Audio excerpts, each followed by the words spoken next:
nome de Jesus, nós vamos abrir as nossas Bíblias em Atos dos Apóstolos, no capítulo de número 2. Nós estamos seguindo com uma série, e o título dessa série é O Transbordar do Espírito. Amém? Quantos querem do Espírito Santo? Amém? Sabia que o Espírito Santo é uma pessoa? Amém? Ele conversa com a gente. Eu conversei com ele hoje cedo. Eu perguntei para ele, falei, quem vai estar lá, quem não vai estar lá, Espírito Santo? Ele falou, não vou te falar. Ele não falou mesmo. Glória a Deus. Conversa com o Espírito Santo de manhã. Ora, à noite, no teu trabalho, fala com ele. Ele é uma pessoa, não pode ser ignorado. Não pode ser deixado de lado. O Espírito Santo de Deus é quem te guia, quem te conforta, quem te consola, quem te levanta, quem te restaura. E hoje nós vamos falar sobre o derramar do Espírito Santo de Deus. Capítulo 2, nós vamos ler 2 versos que diz assim: ao cumprir-se o dia de Pentecostes, estavam todos reunidos no mesmo lugar. De repente veio do céu como um vento impetuoso e encheu toda a casa onde estavam assentados. Esse texto aqui está mostrando o cumprimento, então, de uma promessa que já vinha desde o Antigo Testamento, de que o Espírito Santo de Deus seria derramado sobre o povo de Deus, sobre a igreja de Deus, sobre aqueles que foram chamados por Deus para realizar a obra do Senhor Jesus. E aqui acontece, então, o cumprimento desta palavra. Gostaria de ler um texto, não precisa abrir, lá em Zacarias, é uma destas profecias, 12, verso número 10 diz assim: mas sobre a casa de Davi, sobre os habitantes de Jerusalém, derramarei o espírito de graça e de súplicas, e olharão para mim, a quem transpassaram, e plantearão sobre ele, como quem planteia o filho unigênito, e chorarão amargamente por ele, como o choro, como se chora amargamente pelo primogênito. Nesta profecia, aquele que diz que derramará o Espírito Santo é o mesmo que diz que foi transpassado, ou seja, esse texto ele está se referindo ao próprio Cristo. É como se o próprio Cristo, lá em Zacarias, já no Antigo Testamento, estivesse falando que no derramar do Espírito Santo de Deus, ali haveria então um momento, um toque para que as pessoas olhassem para Cristo, voltassem para o sacrifício de Cristo. E não foi isso que aconteceu imediatamente, quando Pedro começa o seu discurso, falando a respeito de Jesus Cristo. E após então o discurso de Pedro, aquelas pessoas sentiram compungir seus corações e não sabiam o que fazer e perguntaram para ele o que nós temos que fazer para receber, para ter isso na nossa vida. E ali então mais de 3.000 foram batizados, foram encontrados. Glória a Deus. Então o que acontece nesse texto aqui? Nós vemos que o Espírito Santo de Deus ele foi prometido. Também a profecia ela traz... E no Novo Testamento, João Batista falando, eu em verdade vos batizo com água, para o arrependimento. Mas depois de mim vem alguém mais poderoso do que eu, tanto que não sou digno de levar as suas sandálias. Ele vos batizará com o Espírito Santo e com fogo. Com o Espírito Santo e com fogo. João Batista já falava desse derramar do Espírito Santo de Deus, que vinha para direcionar, para fortalecer, para guiar, para curar, para mudar as nossas vidas. Mas também do batismo com fogo, que o Espírito Santo também representa a justiça de Deus. No Apocalipse, quando Deus vem, então derramando também da sua justiça, cumprindo todas as suas palavras e promessas. No Apocalipse, o Espírito Santo também vem como a justiça de Deus. Com o Espírito Santo e com fogo. E também o próprio Jesus, João 14, ele diz assim: eu pedirei ao Pai que vos envie outro Consolador, e este nunca vos abandonará. Ele é o Espírito Santo, o Espírito que conduz a toda a verdade. O mundo não pode receber, porque não procura nem o reconhece. Esse é o Espírito da verdade. Também Lucas diz assim, Jesus: e eis que sobre vós envio a promessa de meu Pai. Ficai, porém, na cidade de Jerusalém, até que do alto sejais revestidos de poder. Jesus deu uma ordem para que aquelas pessoas permanecessem em Jerusalém, até que do alto eles sejam revestidos de poder. Eles permaneceram ali. Eles obedeceram a palavra de Jesus e ficaram, contrariando muitas coisas. Eles permaneceram ali. Eu gostaria de dizer que quando eu orava, eu estava lendo, buscando, meditando durante essa semana essa palavra, e eu perguntei então ao Espírito Santo, porque a gente vai atrás de tantas fontes e tantas coisas, e eu mesmo fui tocado por esta palavra, a respeito de que eu deveria perguntar para o Espírito Santo: Espírito Santo, o que você quer que eu fale? E o Espírito Santo começou a ministrar o meu coração naquele momento. Porque nós damos crédito, nós buscamos tantas coisas, e por último nós perguntamos para o Espírito Santo o que Ele quer que fale. O Espírito Santo quer que expresse o amor, a graça, quer que você se sinta abraçado, amado. Meu irmão, minha irmã, não importa de onde você veio, não importa o lugar que você mora, não importa o tanto de dinheiro que você tem, todos querem ser amados, todos querem ser abraçados, querem ser encontrados por Deus e pelo Espírito Santo de Deus. E o Espírito Santo de Deus ministrando meu coração, o título dessa mensagem é Até que Nada Mais Importa. Esse é o título dessa mensagem. Porque na busca pelo derramar do Espírito Santo de Deus, nós temos que ir até as últimas consequências, como estas pessoas foram. Nós temos que ir até o momento em que nós não vamos mais nos preocupar com as coisas que estão à nossa volta. Os nossos caprichos, nos preocupar com a nossa aparência, se estamos bem, se não estamos. Porque uma coisa é eu estar louvando e glorificando a Deus e depois estar preocupado como que está a minha foto no Instagram, como que está a minha imagem aqui. Eu preciso ir até as últimas consequências, como estas pessoas foram. Meu irmão, minha irmã, o Espírito Santo vai te levar aonde você não imagina. Quem conhece o Espírito Santo de Deus, sabe o que acontece com a pessoa? Vira doido. Vira doido. Você acha que o pastor Hermes é normal? Fala a verdade. Vocês acham que ele é normal? Não, eu acho que ele é, porque se eu não achar, eu estou lascado, né? Amanhã eu já perdi o meu lugar aqui. Mas não deve ser, não. Eu acho que é. Por quê? O Espírito Santo te leva, ele vai te guiando, ele vai te colocando em lugares que você não queria estar, ele vai te colocando para fazer coisas que você não esperava fazer, ele vai mandando você falar coisas que você não queria falar. E quando ele é derramado, então, ele faz como ele fez na vida dessas pessoas aqui. A primeira coisa, então, que a gente vai ver aqui nesse texto, é que na busca pelo Espírito Santo de Deus, nós ficamos juntos para o que der e vier. Amém? Juntos para o que der e vier. Essas pessoas permaneceram juntas, unidas. O Espírito Santo de Deus, ele traz unidade. Ou seja, nós vamos nos ligar uns aos outros e nós vamos fazer o que tem que fazer juntos, tá? Diz assim que essas pessoas, elas contrariaram tudo que a gente pode considerar como sensato, eles contrariaram. Largaram família, largaram trabalho, eles foram considerados hereges, revolucionários, traidores, pessoas perigosas, se tornaram perseguidos do governo, perseguidos da polícia da época, e ficaram ali, obedecendo o que Jesus tinha mandado. Mas ficaram juntos para o que der e vier. Permaneceram juntos. Isso é um grande problema, a gente muitas vezes não consegue ficar juntos, né? Tudo que a gente vai fazer, a gente quer fazer o quê? Se destacar. A gente quer fazer separado, porque eu quero que a minha forma de fazer apareça e não a forma do outro. Foi o início de uma vida de comunhão forte e sólida, quando eles permaneceram juntos ali. O Pentecostes, essa palavra significa 50º, 50 dias depois da Páscoa, então foi derramado o Espírito Santo de Deus. Então a festa do Pentecostes é uma festa que acontecia 50 dias depois da Páscoa.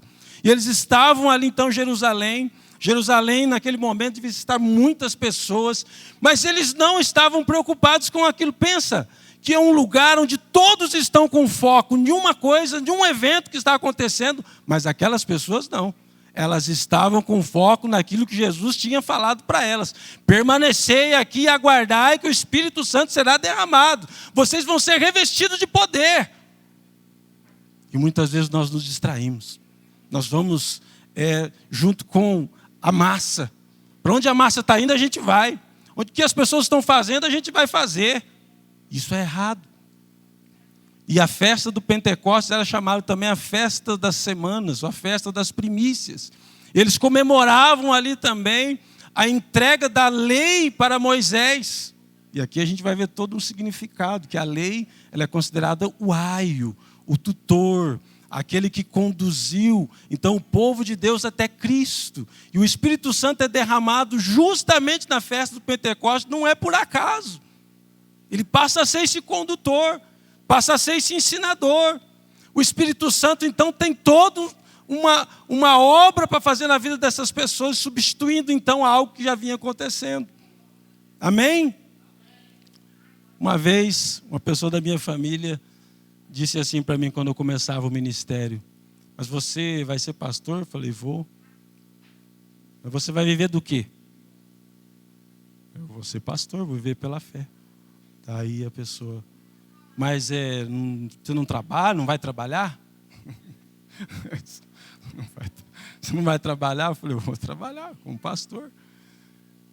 E aquilo então desafia a gente, porque parece que a gente está ficando meio doido, né?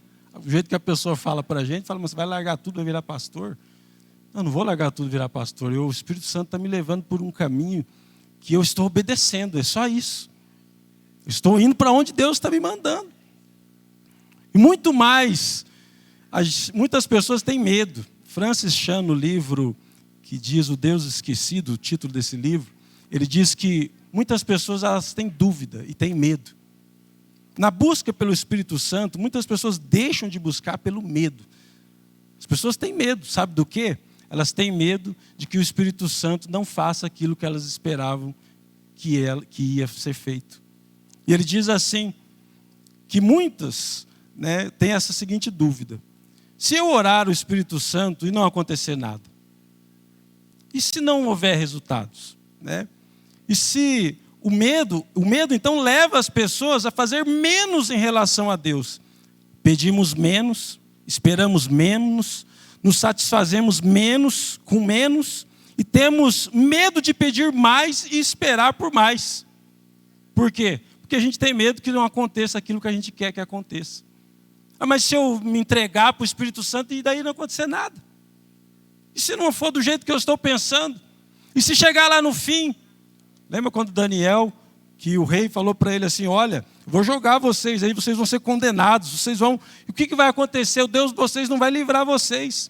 Ele falou: se Deus livrar, amém. Se Ele não livrar, nós vamos continuar adorando Ele. Quem se entrega para o Espírito Santo de Deus não está tão preocupado com o resultado, está preocupado com o processo.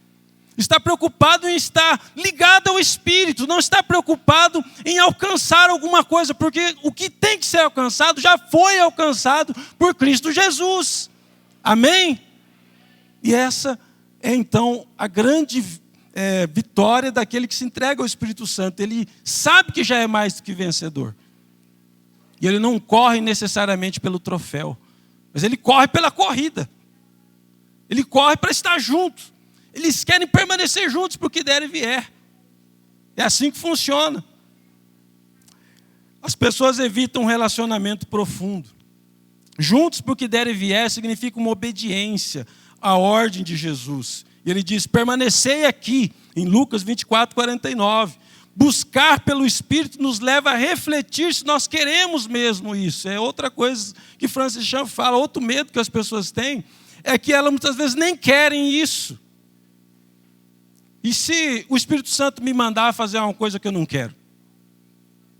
E se o Espírito Santo me mandar a um lugar muito difícil? Ou falar algo que eu não consigo falar, como Moisés mesmo, falou para Deus: mas eu não sei falar, não sou eloquente. O grande medo, muitas vezes, o pavor das pessoas é que o Espírito Santo as leve a um lugar ou a algo que elas não consigam fazer. Por isso elas param de buscar. E elas vão então apagando o Espírito em suas vidas. Deixam de buscar o Espírito Santo de Deus. E não é por acaso que nós vemos, às vezes, poucos livros falando sobre o Espírito Santo de Deus. E a gente, às vezes, fala mais o nome de Jesus, clama ao Pai, mas também não falamos muito do Espírito Santo de Deus. Isso é um erro, porque nós vamos nos esquecendo. O Espírito Santo de Deus é a pessoa da Trindade. Ele é Deus também. Ele é uma pessoa. Ele que aplica a obra de Cristo em nós. E Ele que faz em nós tudo que Deus, então, um dia planejou. Amém? Nós devemos buscar por esse Espírito Santo. Se você quer o Espírito Santo de Deus, você tem que perguntar para você mesmo se você quer ser direcionado por Ele. Porque, meu irmão, minha irmã, eu vou te informar que Ele vai sim te mandar ir em lugares que você não quer ir. Ele vai sim te colocar para fazer coisas que você não esperava fazer.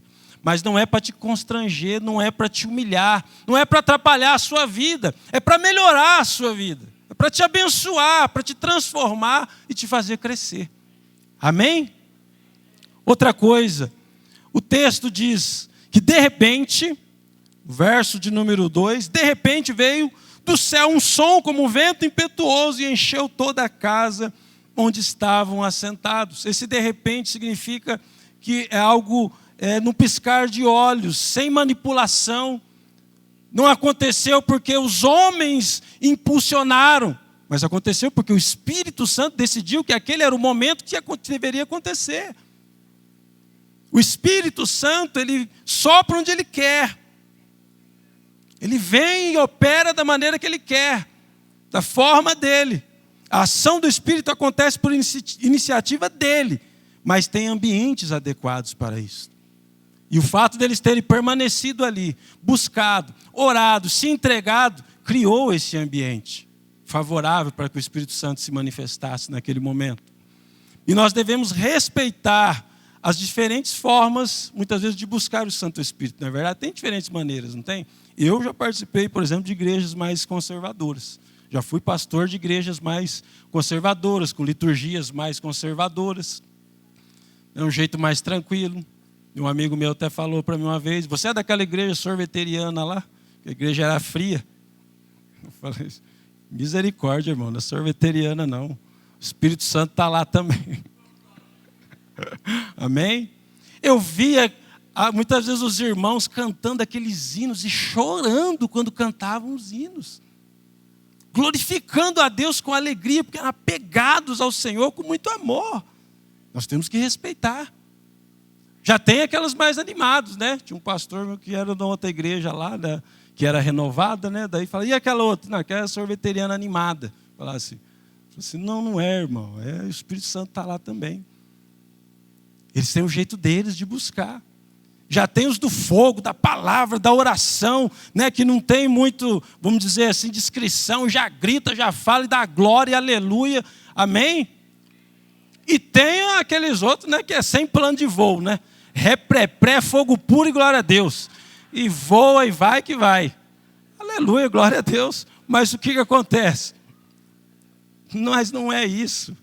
O Espírito Santo não vai vir por causa disso. Isso é importante, é lógico, tem que ter um jeito de buscar. Porque às vezes a gente tem um louvor maravilhoso, mas se não tiver o Espírito Santo, se não tiver amor, se não tiver sinceridade, tem vezes que eu estou indo embora para minha casa, eu passo em frente a algumas igrejas bem pequenas mesmo, né, e as pessoas estão ali glorificando e adorando a Deus. A gente vê que são recursos mínimos que eles têm, né, para fazer aquilo.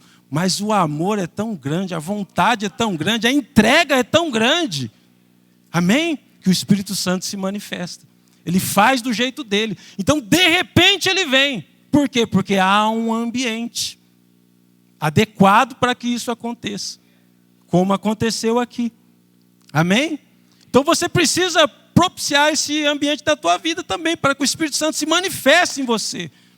Transforme a tua vida, fale com você. E direcione você por onde Ele quer te levar. Mas isso não pode manipular de forma alguma o Espírito Santo. Ele não vai ser manipulado por ninguém. Como eu disse aqui, né, a festa do Pentecostes, ela era então aos 50 dias. Era essa festa das semanas e também das primícias. E ali quando o Espírito Santo se manifesta, então, como eu disse que a lei era considerada o aio, e essa festa também celebrava o dia que foi entregue as leis para Moisés. O Espírito Santo, Jesus disse que ele vem para ser aquele que ensina todas as coisas e faz lembrar todas as coisas que Jesus havia dito. Então nós vemos aqui o Espírito Santo sendo substituto. A lei também era um agente para que a sociedade fosse organizada, que as pessoas pudessem se respeitar e viver da maneira que Deus queria que vivesse. Mas o Espírito Santo vem para ensinar isso, fazer com que nós consigamos praticar isso de verdade. Amém? E era a festa das primícias. Ou seja, quem eram essas pessoas aqui? Primícias. A colheita que o Espírito Santo naquele momento fazia. Tudo que Jesus semeou, naquele momento estava sendo colhido. E aquelas pessoas eram então as primícias dessa colheita. Nós vamos ter recepção aí, né, pastor? Amém? É uma colheita. São vidas que estão vindo para Cristo Jesus. E nós devemos entregar o melhor. E essas pessoas aqui estavam entregando o melhor que elas tinham para Deus neste momento. O Espírito Santo, então, ele faz parte da nossa vida. E ele nos ensina, nos direciona, nos conforta, nos consola. E muda a nossa vida. Meu irmão, minha irmã, ele vai mudar a sua vida, em nome de Jesus. Vai mudar a sua casa. A última coisa que eu queria falar é que nós somos cheios do Espírito. Terceira coisa. No verso 4 diz assim: todos ficaram cheios do Espírito Santo e passaram a falar outras línguas segundo o Espírito lhes concedia. Então vieram judeus, pessoas de todos os lados, e todas as regiões, e falavam de uma maneira diferente. Às vezes línguas diferentes. Um não entendia o outro. Mas ali, naquele momento da manifestação do Espírito Santo de Deus, eles ficaram então atônitos. Porque eles diziam: como que eu consigo ouvir ele falando na minha própria língua e entendo o que ele fala? Aí a gente vê mais uma vez a manifestação do Espírito Santo trazendo um entendimento, trazendo a direção de Deus para a vida daquelas pessoas. E tudo o que acontecia, ele era guiado pelo Espírito. Não era mais dominado pelo ser humano. Quando Salomão ora, que ele termina a construção do templo, diz que a glória de Deus encheu o templo, que eles não podiam nem ficar, nem permanecer dentro do templo, de tanto que era o poder de Deus naquele lugar. E é assim, quando o Espírito Santo de Deus age, o poder de Deus chega, a humanidade sai, o que é do ser humano fica de fora, tudo que é nosso é deixado de lado, e só Deus age. O poder de Deus age e direciona. O Espírito Santo traz o entendimento e consolida o Evangelho. Em João 14, 26 diz: mas o Consolador, o Espírito Santo, a quem o Pai enviará em meu nome, esse vos ensinará todas as coisas, vos fará lembrar tudo o que eu vos tenho dito. Pelo Espírito sabemos que somos filhos de Deus. O Espírito Santo, ele testifica com o nosso espírito que nós somos filhos de Deus. Está lá em Romanos 8, no verso de número 14. Nós somos guiados por este Espírito. Verso 15. Nós podemos chamar ele de Pai, por causa do quê? Do Espírito Santo de Deus. E o verso 16. O próprio Espírito testifica o nosso espírito que nós somos filhos de Deus. Amém? Ou seja, não tem nem como ser filho de Deus se eu não for guiado, se eu não tiver o Espírito Santo de Deus. Ele testifica que eu sou filho de Deus. Eu gostaria de ler um texto da carta de Romanos, de Calbart. O texto diz assim: ser movido pelo Espírito de Deus é ser orientado, colocado na posição de quem se move do poente ao nascente, da morte para a vida. Isso se dá mediante a ressurreição de Cristo entre os mortos. Ser movido pelo Espírito é dar ocasião a que o Santo Espírito exerça seu mister de juiz e consolador. É ter a verdade como a verdade. Isto em qualquer circunstância. Reconhecemos-nos que somos filhos de Deus, justamente porque somos movidos pelo Espírito Santo, porque estamos sob o ataque e sobre a bênção da verdade, porque estamos nas mãos do poder. Amém? Então, o Espírito Santo até isso ele faz. Ele faz com que nós entendamos, reconheçamos e seja testificado que nós somos filhos de Deus. Pelo Espírito nós fazemos a vontade de Deus. Jesus foi guiado ao deserto, no capítulo 4 de Mateus, para ser tentado. E ali ele jejuou por 40 dias e 40 noites, e a palavra diz categoricamente que o Espírito o levou até lá. Pelo Espírito Santo de Deus nós somos guiados, nós somos levados a muitos lugares. Meu irmão e minha irmã, Deus vai, pelo Espírito Santo de Deus, te levar, mudar a sua vida. O que você tem medo? Muitas vezes nós temos pessoas que têm ministérios, que estão mortificados, pessoas que atuavam na igreja, que pregavam, pessoas que cantavam, pessoas que tocavam instrumentos, estão paradas, estão mortificadas, porque não se deixam mais levar pelo Espírito Santo. Pararam. Pessoas que cansaram na caminhada. Saiba que o Espírito Santo de Deus ainda quer te usar. Ele quer usar você, usar a tua vida. Ele guiou Jesus, ele vai guiar você também. O que pode assustar nesses dias, na verdade, é que o Espírito Santo nos fará olhar para o lado. Quando o Espírito Santo é derramado sobre aquelas pessoas, acontece tudo aquilo, o que imediatamente começa a acontecer?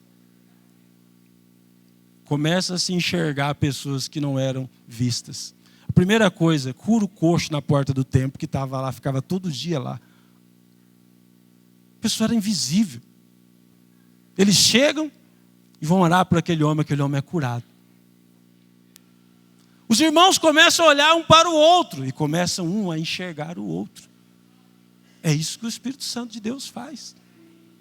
E o grande medo e o pavor das pessoas é que o Espírito Santo nos leve a olhar para a pessoa que está do nosso lado. O Espírito Santo nos leva a viver para o outro, a nos preocupar com o outro. O Espírito Santo de Deus vai fazer você parar e esperar pelo outro nesse mundo competitivo. O Espírito Santo de Deus vai muitas vezes fazer com que você se iguale ao outro no mundo onde todos buscam o destaque. O Espírito Santo de Deus vai fazer com que a gente aceite o outro. Lá em capítulo 2, no verso 42 e diante, diz assim, que perseveravam na doutrina dos apóstolos, na comunhão, no partir do pão e nas orações. É a comunhão, eles estavam juntos, eles começaram a ver que tinha alguém que tinha que se preocupar, que ele podia compartilhar com o outro aquilo que ele tinha. É isso que o Santo Espírito faz. Em cada alma havia temor, muitos prodígios e sinais eram feitos por intermédio dos apóstolos. Todos que creram estavam juntos, tinham tudo em comum, vendiam suas propriedades e bens, distribuindo produto a todos à medida que alguém tinha necessidade.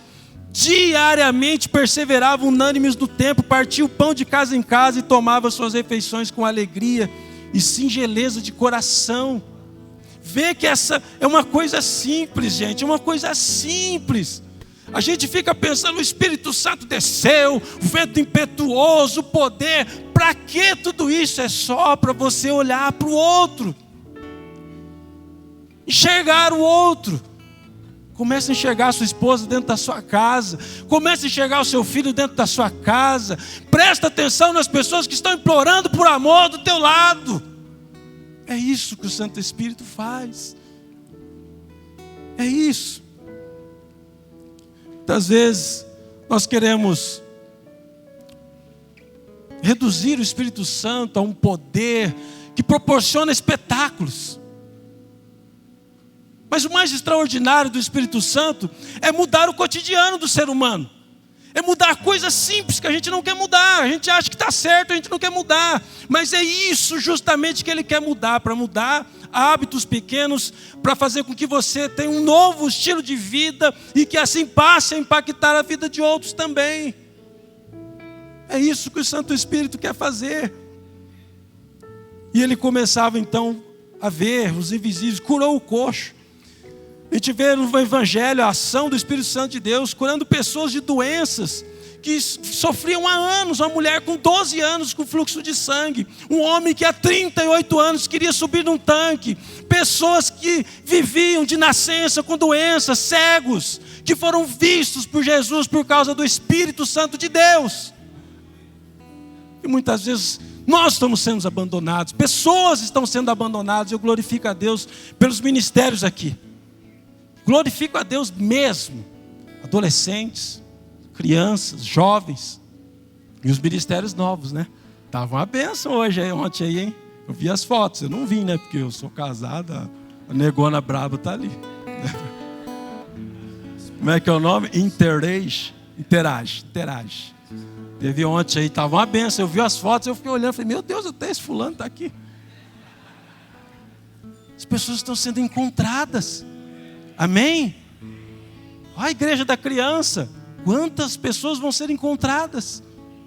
Glória a Deus. Quanta coisa Deus está fazendo porque está encontrando pessoas. Então, o mais extraordinário que o Espírito Santo possa fazer é atingir os nossos hábitos mais simples e mudar o nosso cotidiano. Toda a obra de Deus desde o início.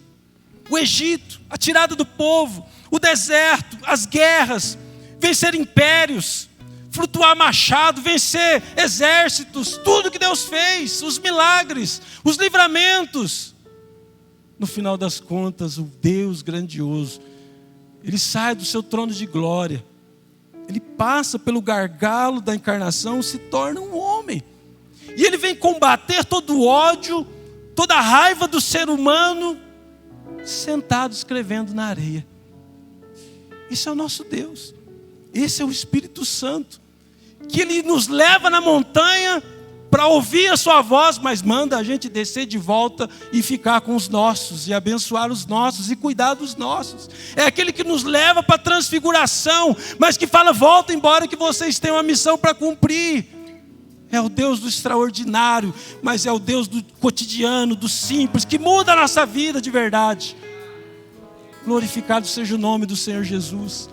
Até que nada mais importa. Indica que Deus, Ele quer mudar sim a nossa vida. E que nós devemos dar ouvidos ao Espírito Santo de Deus. E dar prioridade à ação do Espírito Santo de Deus na nossa vida. Para que sejamos diferentes de verdade. Amém? Gostaria que você se colocasse de pé nesse momento. Eu gostaria de orar por você.